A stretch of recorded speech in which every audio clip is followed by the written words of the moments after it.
Good morning, class. I am Jyoti Yadav with you, and we are doing our chapter 3 US hegemony in world politics. So, students, in last video we discussed about Iraqi freedom. Okay इन्वेशन Iraqi freedom के बारे में हमने पढ़ा था. इस video में हम हैजेमनी का जो मीनिंग है उसको समझने की कोशिश करेंगे कि हैजेमनी होती क्या है और किस तरह से इसकी जो हिस्ट्री है हमारे वर्ल्ड में वो रही है. तो look here, political, economic and military predominance of one state over others.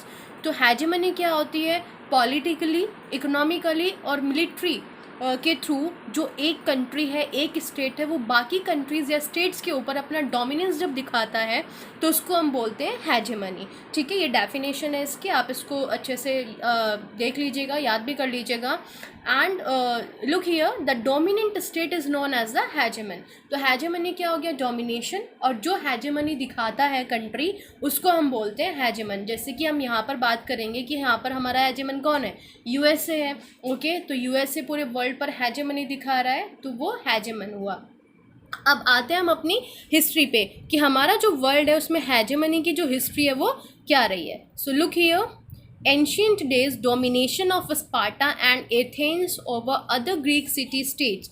तो एंशियंट डेज में अगर आप हिस्ट्री उठाओगे तो उसमें आप देखोगे कि जो स्पार्टा है, एथेंस है, वो क्या करता था, बाकी की जो ग्रीक सिटीज़ या फिर स्टेट्स होते थे उनको वो डोमिनेट किया करता था, यानी कि अपना पूरा डोमिनेशन उनके ऊपर चलाया करता था. 1660 से लेकर 1713 की बात करें तो जो फ्रेंच कंट्रीज़ थी, यानी कि जो फ्रांस था, वो क्या था, वो पूरे यूरोप में अपनी हैजेमनी दिखाता था.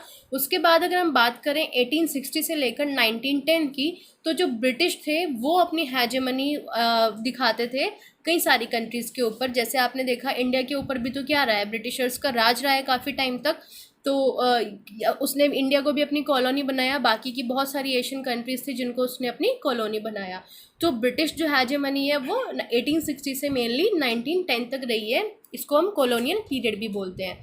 ठीक है, तो यहाँ पर आप देखोगे यूएस हैजेमनी.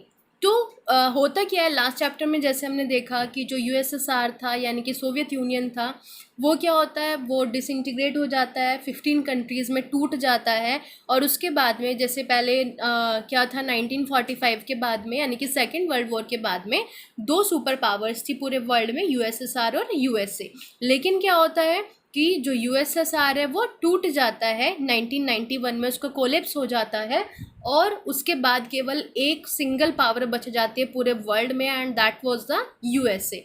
ठीक है, तो look here, the collapse of the Soviet union left the world with only a single super power, that was United states of America. तो सोवियत यूनियन के कोलेप्स के बाद पूरा जो वर्ल्ड है उसमें केवल एक ही सुपर पावर बचती है और वो थी आपकी USA. There started the US hegemony in the international politics. तो उसके बाद क्या हुआ, उसके बाद जब यूएस से केवल एक सिंगल पावर बच जाती है, यानी कि अगर आप सोचो कि हमारी कंट्री है उसमें क्या है, अभी तो कई सारी क्या है पार्टीज़ हैं, लेकिन अगर एक ही पार्टी हो सोचो कंट्री में, बाकी दूसरी कोई पार्टी ना हो, तो वो क्या करेगी, वो तो अपने अकॉर्डिंग पूरा कंट्रोल करना शुरू कर देगी पूरे वर्ल्ड को. तो ऐसे यहाँ पर भी था कि अगर दो पावर्स होती तो क्या होता, वो दूसरे से कहीं ना कहीं दब कर रहती, कहीं ना कहीं डर कर रहती. लेकिन अब तो क्या था, वो केवल अकेली बची हुई थी, उसको देखने वाला कोई नहीं था कि कौन क्या कर रहा है क्या नहीं कर रहा है, और पूरा जो वर्ल्ड था वो उसको कुछ नहीं बोल सकता था. क्यों? क्योंकि इसके पास बहुत ज़्यादा पावर्स थी. तो उसके बाद में जब यूएसएसआर का कोलेप्स हो गया, इसने क्या किया, यूएस ने एक डोमिनेंट की तरह राज करना शुरू कर दिया पूरा इंटरनेशनल पॉलिटिक्स के ऊपर. यानी कि जो भी पॉलिटिक्स थी वर्ल्ड की उसमें क्या किया, अपना हस्तक्षेप करना शुरू कर दिया, अपना डोमिनेंस दिखाना शुरू कर दिया. अब यूएस का जो डोमिनेशन है उसको भी हम बेसिकली 3 पार्ट्स में डिवाइड करते हैं. तो वो 3 डिफरेंट क्या पार्ट्स हैं वो हम देख लेते हैं एक बार. US hegemony has 3 different understandings. तो यूएस हैजेमनी को हमने समझने के बेसिस पर, यानी कि जैसे आप बोलोगे कि क्या अगर कोई चीज़ है, ठीक है, उसकी इम्पोर्टेंस को हम अलग अलग तरीके से देख सकते हैं. जैसे डायमंड है, डायमंड क्या है, वो बहुत ज़्यादा हार्मफुल भी है। क्यों? क्योंकि अगर उसको कोई, अगर हम क्या करें, अगर उसको यानी कि उससे क्या कर सकते हैं, किसी आदमी की जान भी जा सकती है। उसके अलावा क्या है, वो बहुत ज़्यादा इंपॉर्टेंट भी है। क्यों? क्योंकि उसकी कीमत बहुत ज़्यादा है, तो हम उसको ज्वेलरी की तरह भी पहनते हैं। थर्ड क्या है, डायमंड से डायमंड काटते हैं, तो ये भी उसका काम है।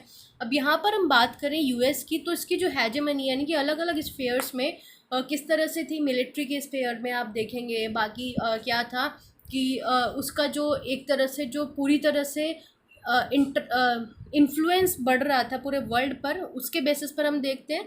तो इस तरह से इन बेसिस पर हमने 3 पार्ट्स में उसकी जो हेजेमनी है उसको क्या किया है, यानी कि क्लासीफाई किया है। तो यहाँ पर यूएसए की जो हेजेमनी है उसको हम 3 तरह से देखेंगे। That is hegemony as hard power. पहला जो है हमारा hegemony as hard power, second is hegemony as structural power, and third is hegemony as soft power. जब हम अपना चैप्टर करेंगे तो आपको ये सब समझ आ जाएगा कि ये तीनों किस तरह से अलग हैं और किस तरह से यूएसए ने अपनी हेजेमनी दिखाई। Okay, so thank you class, this was the topic for today. In next video we will cover our next topic. Thank you.